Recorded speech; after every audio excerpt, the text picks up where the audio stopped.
Hello, everybody.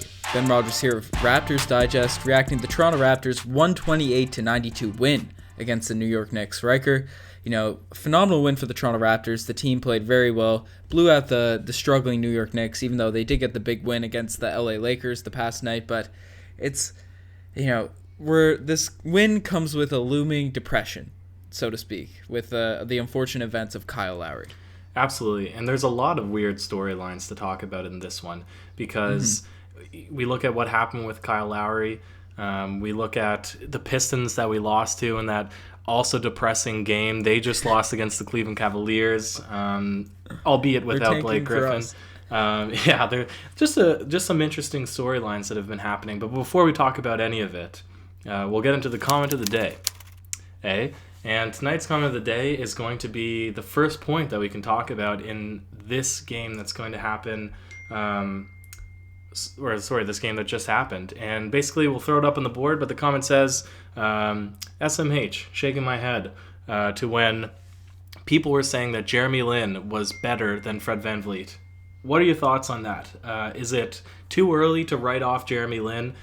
He kind of came onto the scene with high expectations, a lot of that from us, but that he was going to come in being this master playmaker, master scorer, and really we haven't seen as much as we perhaps would have liked to. And then Fred VanVleet, in his return, played phenomenally. But as I said, is it too quick to say Jeremy Lin is not the player we wanted him to be? And is it too quick to really say that he's not going to perform for us, or that he's not as good of an asset as we would have hoped? Well, I think it's certainly too early to say that Jeremy Lin isn't going to be a productive player for the Toronto Raptors, and I think he'll figure it out. He's a good enough player. We have a large enough sample size of Jeremy Lin's career that shows that he'll turn things around. Maybe not necessarily be everything we expected, but he's certainly a capable NBA player. But in terms of the Fred VanVleet, Jeremy Lin, comparison, Fred VanVleet and Jeremy Lin are two different players. Fred is a true point guard. He's more of a shooter. He can get people involved. And Fred VanVleet, the past two games that he's played, he's looked like the Fred VanVleet of last season. He's played pretty well this season, but his game looked a little bit different. And he mentioned while he went out with injury, he watched a lot of film, seeing where he could improve, where he could get things better. And the biggest issue with Fred this year has been his decision-making. Obviously we know how great Fred is as a player, how talented he is, how he has that court vision as a point guard. He can facilitate things. But the decision-making has been a bit iffy, and it seems as if the past two games, obviously we haven't had the greatest of teams to play against. The Pistons are good. They're a playoff team, but the New York Knicks tonight, not the greatest of rosters by any means, but Fred VanVleet with 13 points, 12 assists tonight.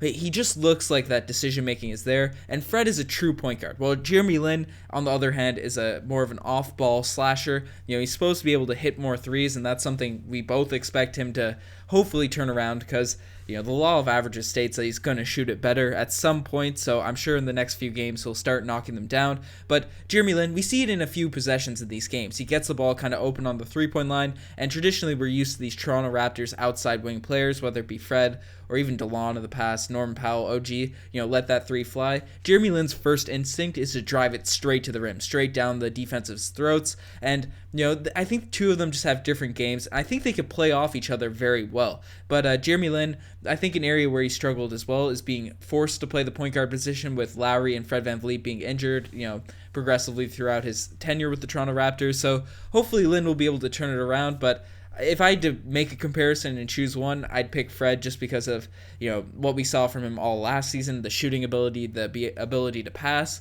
But they're both two different. But and we were both pieces. Criticizing Fred VanVleet earlier this season, and when Jeremy Lin was first, when the news was first made that we had acquired him from the Atlanta Hawks buying him out, a lot of the reason that we were so excited was because of, as you mentioned, Fred VanVleet had not been playing as to expectations in this in the season as it had been. So it's hard to say, and I think that they're not so unsimilar. I think that there is differences to their game, but I think that they both do a really good job in attacking constantly, and they get around off of a pick and roll, or they beat their man and they try to hold their man on their backs, and then they get a really good inside position. So I'm not worried about either of them.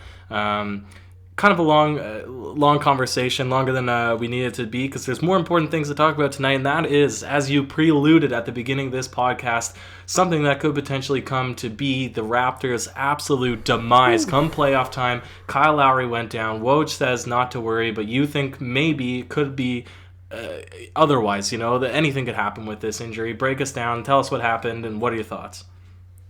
Yeah, well, obviously I have no insider info on this injury. I'm just saying that I'm still a bit shook about what happened just because of how gruesome this injury looked. Kyle Lowry, they were going for a ball. Mitchell Robinson on the New York Knicks, I believe, a very big guy, ended up falling on Kyle Lowry's leg. He fell down to the ground a bit awkwardly, could barely walk getting up off the court. It was horrifying to see. Watching this game, I was absolutely shook watching my screen. Kyle Lowry, this is the worst possible thing. We could get blown out every single game for the rest of the season, and that would be better than losing Kyle Lowry or Kawhi Leonard, one of our top main guys. Because, we really need to be healthy coming to the playoffs. We all know how Kyle Lowry's just dealt with injury after injury. It seems like in every postseason that he goes into, and I'm just praying for the guy that he is healthy. Well, this is exactly the point, right? Because well, especially in the comment section, Kawhi Leonard has been taking a lot of heat for resting games. People saying he's uninterested for playing with the Toronto Raptors.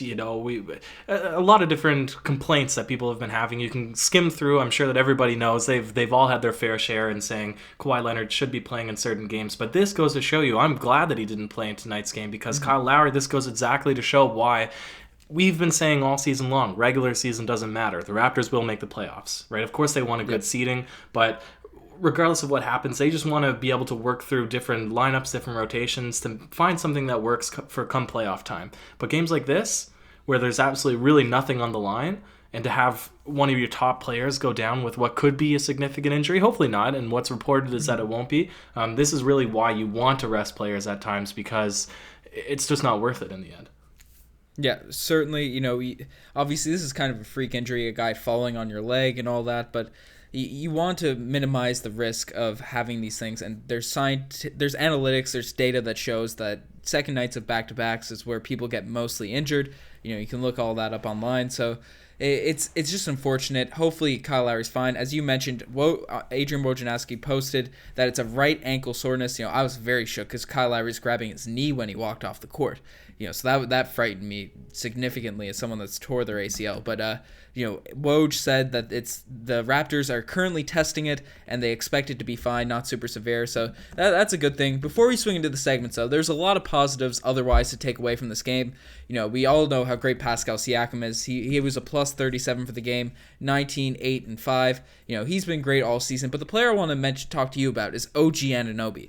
14 points, 3 rebounds, and he looked pretty comfortable out there. He missed a good chunk of threes, but his ability to slash and finish around the rim and attack, it looked really nice. And if OG can do this in the playoffs, he's going to be in the rotation.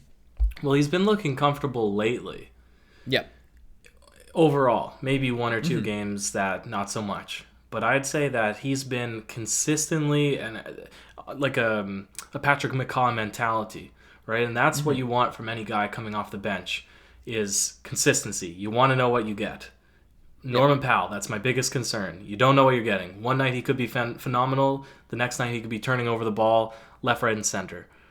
OG Anunoby, he has length, he has athleticism, he has size, he has all the parts to be a good defender. Boom, that's going to put him out on the court.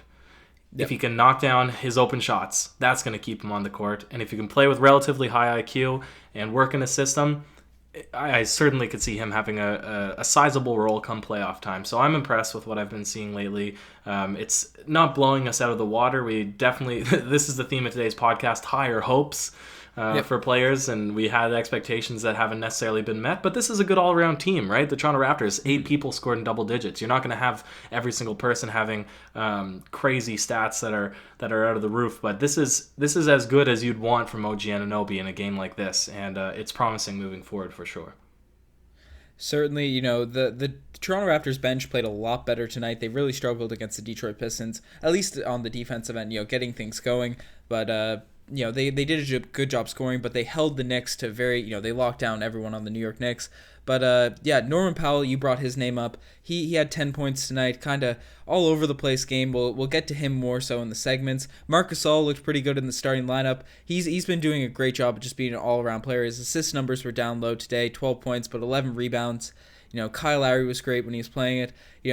Your expected game against the New York Knicks in late whatever month this is, March. Hopefully the Toronto Raptors can continue this momentum after dropping a few ones. But we're going to swing it straight into the segments tonight. The Kawhi you do him like that play of the day. The Toronto Raptors just played an all-around great game in this one. It could go to a lot of Pascal Siakam's fast breaks. Norman Powell had a great dunk. OG had a nice little spin move sort of thing. He's had some great drives for the Toronto Raptors. Lin hit a bunch of shots, so he had a nice little jelly layup underneath the rim. There's so many plays. Nothing really stood out to me, but a lot of all-around Kawhi you do him like that. Kawhi you do him like that. Sounds good to me.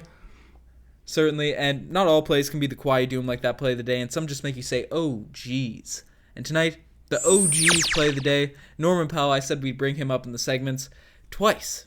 Twice at the end of a quarter, Norman Powell's thrown in the inbound pass, and, in the first half, he threw it, and the Knicks, it went straight out of bounds, and the Knicks got the ball, and they hit a 3 with 1 second left. The Raptors got to stop throwing these long full court passes where the other team just gets the ball back, and tonight it ended up into 3 free points for the New York Knicks, and then he did it again in the second half. It didn't lead to a score, but he just chucked it and it went out of bounds. I'm like, Norm, did you learn your lesson in the first half? Yeah. You know what? The everybody's seeing how successful Kyle Lowry and different guys have been throwing it to Pascal Siakam on the fast break, that they're just expecting that if they do a full court lob that it'll be received well. But you know what? Rule number 1 in basketball: no rainbows, no rainbow passes. That's facts. And It's like the last game when they threw it to Serge Ibaka and then he ended up getting into a fight. Exactly. Minimize risk. Yeah, for sure. Anyways, finally, the infamous, the one and only DeMarre Carroll Gold Star Award. I have one. I have one. Yep. Go for it. Goes to LeBron James. Wasn't even in tonight's game, but we have a mediocre, subpar performance from the worst defender in the league again tonight against the Raptors. Mario Ejonia, he could be the DeMarre Carroll Gold Star Award, but no, we expect him to be the worst defender in the league because he is.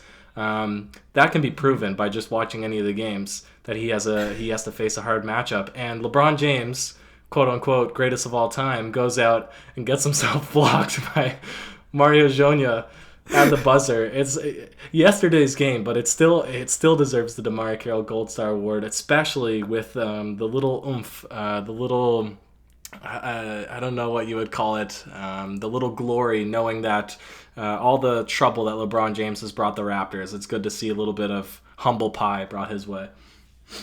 Certainly, Mario Ejonia, that was a wild game with the Lakers and the Knicks. The Lakers have just been wild all season. We'll probably talk about that on Courtside Connect tomorrow. But the Toronto Raptors, it's a nice win, but I'm still worried about Kyle Lowry until I hear the official report that says he's fine for the next. He's going to be back in a week or something. Then I'll be good. But I'm still holding my breath, Ryker. Yep. What can be done, Ben? Last point to bring up. Do we need to wrap him up in as much ankle braces and knee braces and everything as possible to keep this man healthy, or should we just rest him until the playoffs?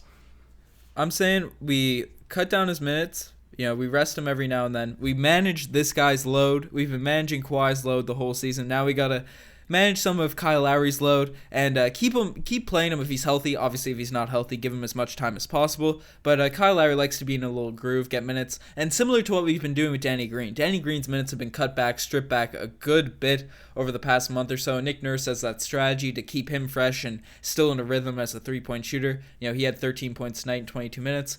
Maybe do some of that with Kyle Lowry, put him on some minutes restrictions going into the playoffs, because we need Lowry healthy. We need our top guys healthy going into the playoffs. This is the biggest playoff series in Raptors history, or series playoff run that's possible with Kawhi Leonard. So we need all the guys healthy. That's it. That's certainly a good way to end it. For sure. You guys are the best for making this fire. Check out the Twitter, the Instagram, all that cool stuff. Check out Courtside Connect. Those daily videos are coming on over there. So we really appreciate you guys checking out that channel. Any last words? Yeah, check out Courtside Connect ×2, Monday through Friday. A lot of Yeah. cool stuff. Yeah, and random segment videos every now and then. So Cheers.